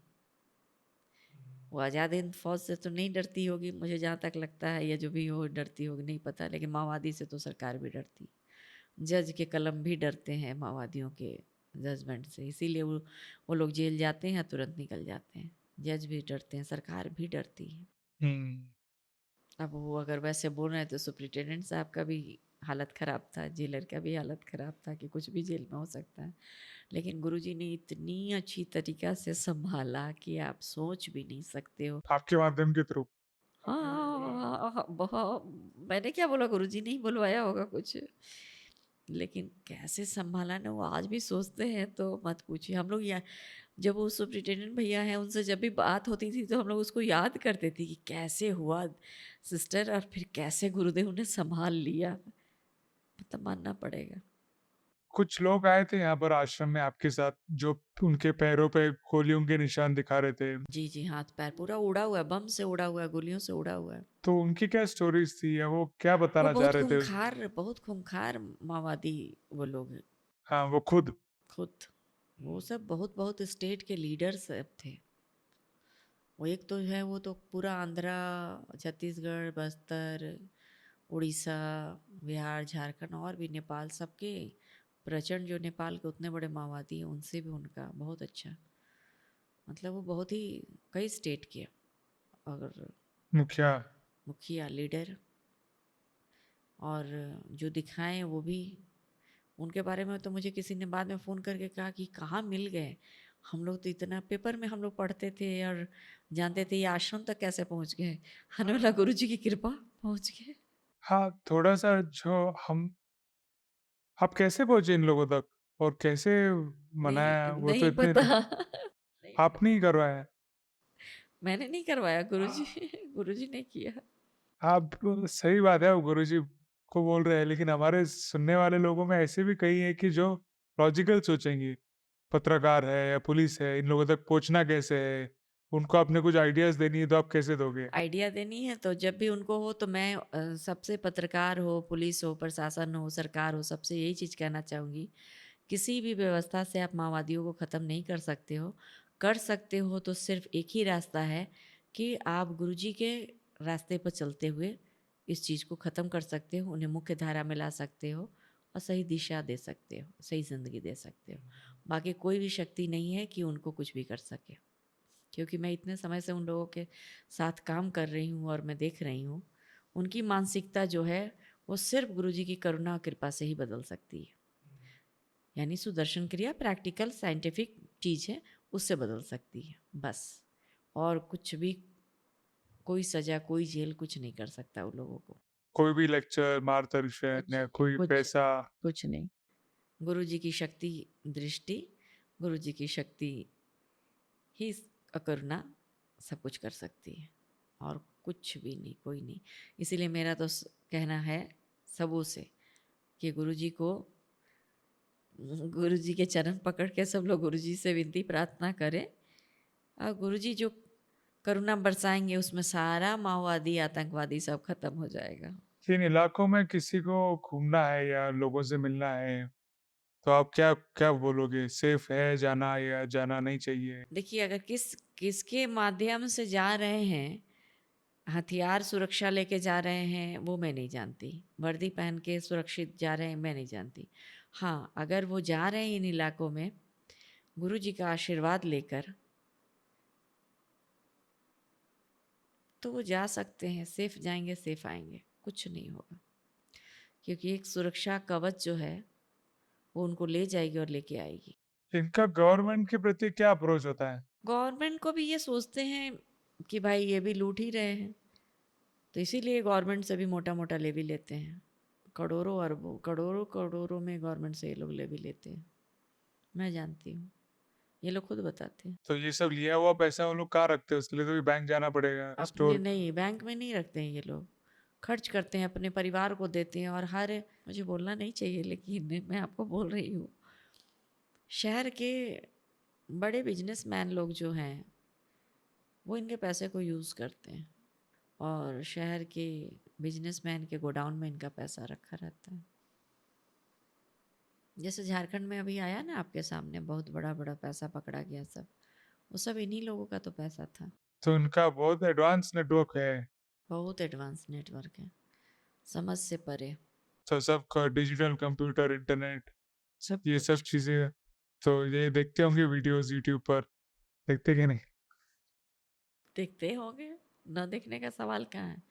आज इतना सब कुछ आगे की तरफ बढ़ गया है तो मैं ऐसे सोच रहा हूँ कि सोशल मीडिया हमको कैसे प्रभावित करता है दुनिया में हो, मतलब दुनिया में लोग ये सब चीजें कर रहे हैं शांति से, सुकून से, और यहाँ पर मुझे रात में चलते हुए जाना पड़ रहा है। और ये लिविंग कंडीशन बहुत उनकी लो रहेगी ना, नक्सलवादियों की, क्योंकि वो उनका काम करने का तरीका ऐसा है कि लिविंग कंडीशन बहुत कम लो होगी, मैं ऐसा अज्यूम कर रहा हूँ। तो जब भी सोशल मीडिया पे बाकी लोग क्या कर रहे हैं, तो इन लोगों की उत्सुकता नहीं होती हम भी शहर में जाके कुछ ये चीजें ट्राई करें, या उस हिसाब से पता नहीं थोड़ा वो अलग जीने का ट्राई करके देखे। लोगों में एक चीज़ और भी है जो मैंने देखा है, इतना कुछ के बावजूद में डरते तो हैं वो लोग। वो डर तो है उन लोगों में, क्योंकि गलत कर रहे हैं ना। गलत हमेशा सही आपको शक्ति देता है, तो गलत आप में डर भी तो पैदा करता है। तो वो डरते तो हैं, वो डरते हैं, तभी तो वो दिन में नहीं चलते हैं, रात को चलते हैं। और यहाँ आए थे वो, आपने देखा कि उसमें से जो 2 लोग थे, वो पहली बार ट्रेन में चढ़ के, और इस बोले ऐसी दुनिया भी होती है तो हमने पहला बार देखा। पहाड़ देखा है, जंगल तो देखा है, लेकिन इतनी बड़ी इतनी अच्छी दुनिया भी होती है, ये पहली बार देखा है, और यही असली दुनिया है। और ट्रेन पहला बार उन्होंने देखा। उनको बीच से ट्रेन में चढ़ाया गया था 2:15 बजे के करीब में, और यहाँ भी मैंने उनको बीच से ही स्टेशन से उतारा था 1:30 बजे के करीब में। बीच से ही मतलब स्टेशन जहाँ था वहाँ से नहीं उतारा था, कहीं बीच से ही उतार लिया था। सिक्योरिटी रीजन की वजह से। हाँ, क्यों रिस्क लिया जाए। सही है। आप युवाओं को क्या मैसेज देंगी इन सब नक्सलवादियों के बारे में, उग्रता और हिंसा के बारे में? हिंसा और किसी समस्या का समाधान नहीं है। हिंसा, हम सोचते हैं कि दूसरे के साथ हम कर रहे हैं, दूसरे के साथ आपकी सोच है, आप खुद के साथ हिंसा कर रहे हो। जब आप किसी को मारते हो ना, तो आपका एक बहुत बड़ा अंदर का पॉजिटिव कह सकते हैं ऊर्जा मर जाता है।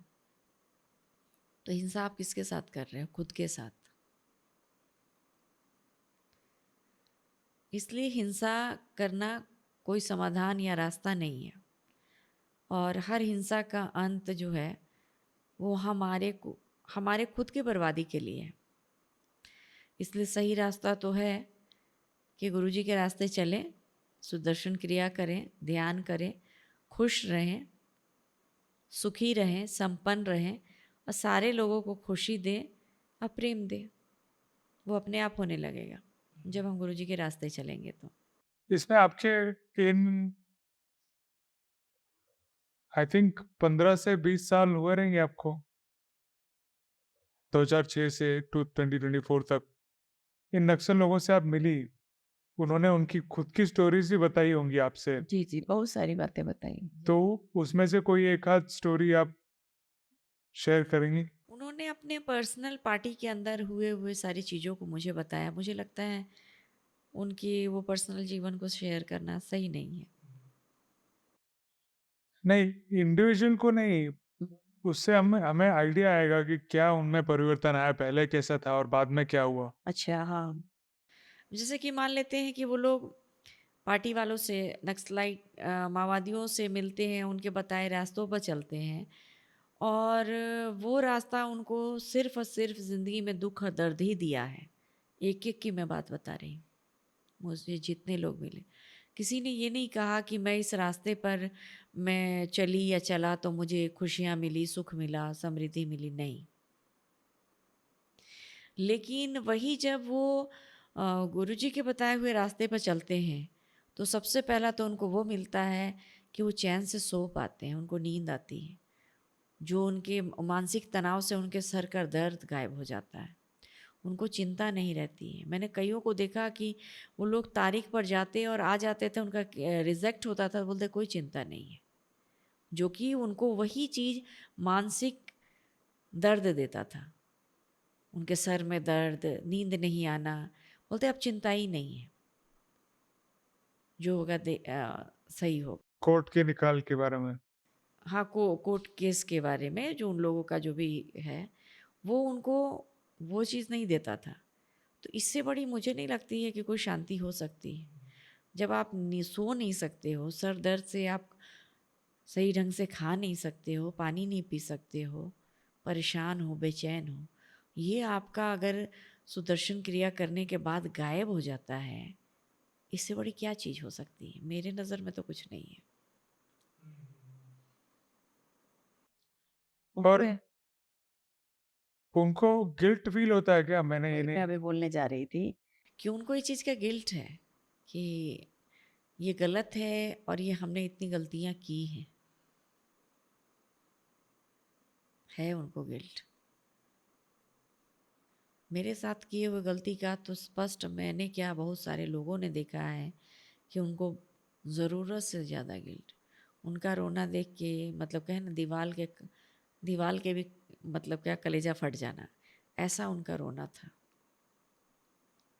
और आज भी है कि अगर वो मेरे आंखों के सामने रहे तो उनका चुन्नी, दुपट्टा और गमछा जींस का भीग जाता है कि बहुत बड़ी गलती हो गई। तो ये गिल्ट ही है ना। हम्म, मतलब खुद से उनको गिल्ट लगता है, गिल्ट लगता है। तो वो उससे भी वो उभर रहे हैं। उबर से उभरेंगे, उबर रहे हैं। तो वो जब भी डिस्क्राइब करते हैं कि ये करने के वक्त, जैसे आपने बोला उनके मानसिक स्थिति में नहीं थे या शराब के नशे में थे, तो वो टाइम पर उनको क्या याद रहता है उस जिस चीज के लिए उनको सजा मिली है, वो इंसिडेंट या वो प्रक्रिया, और उसके पहले की चीजों की वो कैसे डिस्क्राइब करते हैं उनको?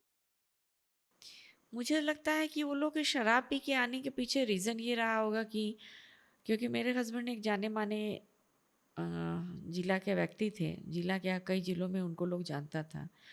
तो उनकी शायद हिम्मत नहीं हो पा रही थी कि हम होशो हवास में जा सके। उनका विल पावर, उनका अंदर का वो जज़्ब, अंदर की वो शक्ति नहीं बोल पा रही थी खड़े होने की। तो शायद शराब पी लेने के बाद उन लोगों को हुआ होगा कि फिर होश में रहने रहते हैं ना कि हम कहीं भी चले गए, खड़े हो गए। ये पिलाई गई होगी। कोई आदमी जो ऐसे सोच रहा है कि मैं नहीं कर पाऊंगा बिना शराब के, वो तो करेगा ही नहीं। हाँ, ऐसा लगता है कि किसी ने पिलाया होगा सबको एक साथ। होगा, बिल्कुल सही, पिलाया। वो जो पिलाया था वो तो मैंने बताया ना, मुर्गा और शराब का पेमेंट जिसने किया था, वो हमें बाद में पता चला। उन्हीं लोगों ने बताया, जब मैंने उन लोगों को कोर्सेज कराया तो उन लोगों ने नाम के साथ बताया था सारी चीज़। आपके हिसाब से इस प्रॉब्लम का जड़ कहाँ है? जहाँ से ये लोग रिक्रूटमेंट करते हैं वहां से, या लीडर्स को चेंज करना? आपको आगे और स्पीड से काम करना होगा। तो आप कहाँ पे फोकस करेंगे, जहाँ से लोग रिक्रूटमेंट करते हैं नए लोगों की, या टॉप लेवल में जो है? नहीं, टॉप लेवल पर तो करना ही है, जहाँ से ये लोग क्रिएट करते हैं, लोगों को जोड़ते हैं, वहाँ भी करना है। उन लोगों को रोजगार से जोड़ना है, ज्ञान से जोड़ना है, सुदर्शन क्रिया से जोड़ना है। जब वो ध्यान और सुदर्शन क्रिया करेंगे और अपने रोजगार से जुड़ जाएंगे तो फिर उनका दिमाग वो गलत काम में जाएगा ही नहीं। और जो ये लीडर ऊपर हैं, वो जो अपने स्वार्थ के लिए इस चीज़ को लीड कर रहे हैं, उनको भी समझाया जाए, उनको भी सुदर्शन क्रिया कराया जाए, उनको भी ध्यान कराया जाए, तो उनको भी ये एहसास होगा कि जो मैं कर रहा हूँ या करवा रहा हूँ वो गलत करवा रहा हूँ, मैं सही ढंग से भी तो कर सकता हूँ काम को। विवेक अप्लाई होना चाहिए। इनके पास विवेक नाम की कोई चीज़ नहीं है, वो चीज़ कैसे अप्लाई हो उसके लिए ध्यान और सुदर्शन क्रिया। ऑडियंस के लिए विवेक मतलब क्या, तो सिंपल भाषा में? विवेक विवेक है मतलब हम जैसे विवेक क्या मतलब गलत या सही, इसका इसका अंतर कर सके कि ये विवेक को वहाँ अप्लाई, ये सही है ये गलत है तो हमें सही करना चाहिए, या गलत है तो उसको हम देख सकें, देखने की हमारी शक्ति। इन टॉप लीडर्स का क्या स्वार्थ होता है? इनका स्वार्थ ये होता है कि ये नीचे वाले जितना कलेक्ट करते हैं वो उनको मिलता है, उससे वो आराम से ऐशो आराम से रहते हैं, उनके बच्चे देश विदेशों में पढ़ते हैं, उनका परिवार सुखी संपन्न रहता है। मतलब कोई भी बड़े नेता या बिजनेसमैन के जैसा उनकी भी बिल्कुल बिल्कुल उनकी भी आकांक्षा रहती कि मैं टॉप एकदम लीडर पहुंचूं, एकदम, ये बिजनेस ही है एक तरह का ही लोगों का। हमें भी टॉप में पहुंचना है। बस बिजनेस। और कुछ चीजें बोले। हाँ, ये लोग बस कहना एक ही है कि ये लोग अच्छे हैं, अच्छे इंसान हैं। विवेक का अप्लाई नहीं करने से दिशा बदल गई है, रास्ते भटक गए हैं। अगर इनकी दिशाएं सही हो जाए और वो गुरु जी की कृपा से ही होगा तो ये भी बहुत अच्छा कर सकते हैं, बहुत अच्छा।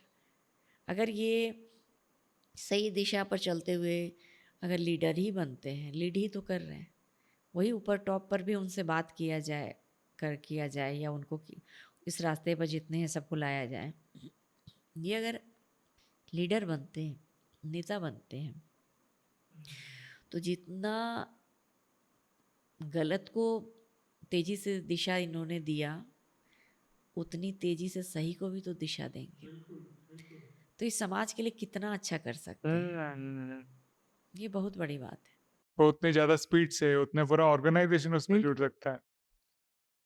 मुझे एक क्वेश्चन पूछना था, कोई दूसरे महिला पुरुष या फैमिलीज जिनको पीड़ा हुई है, उनके कोई फैमिली में किसी का मर्डर हुआ है या बहुत ऐसी स्थिति आ गई है कि उनके अंदर बहुत गुस्सा भर गया है, या कोई लाइफ में कुछ मीनिंग ही नहीं है कोई इंसिडेंट की वजह से, उसमें से उभरने के लिए आप उनको क्या सजेशन देंगे?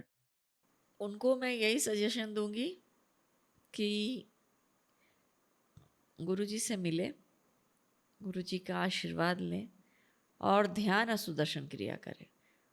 वो आपके अंदर जो स्टोर है ना वो निकल जाएगा, जो भी जमा है ना वो खाली हो जाएगा, आप निकल जाओगे उस, चाहे कितने भी गहरे समुद्र में आप उसके फंसे हुए हो, दर्द दुख द्वेष घृणा क्रोध, आप निकल जाओगे। ये 100% गारंटी के साथ मैं बोल रही हूँ। एक्सपीरियंस के साथ? बिल्कुल, हाँ, एक्सपीरियंस के साथ, अपना अनुभव के साथ में आपके अंदर कुछ भी नहीं बचेगा। फिर आपको वो अगला उस दृष्टि से दिखेगा ही नहीं। सबके लिए करूँ ना? बिल्कुल। और कुछ आपको कुछ शेयर करना हो, कुछ मैंने पूछा नहीं, आप शेयर करना चाहे तो बता सकते हैं।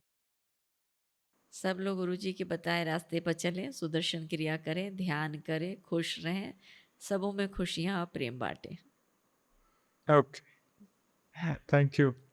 जय गुरुदेव। जय गणेश। देखो यह पॉडकास्ट पूरा देखने के लिए बहुत धन्यवाद। कृपया कमेंट्स में बताएं आप कौन से और विषयों और व्यक्तियों को सुनना चाहेंगे अगले एपिसोड्स में।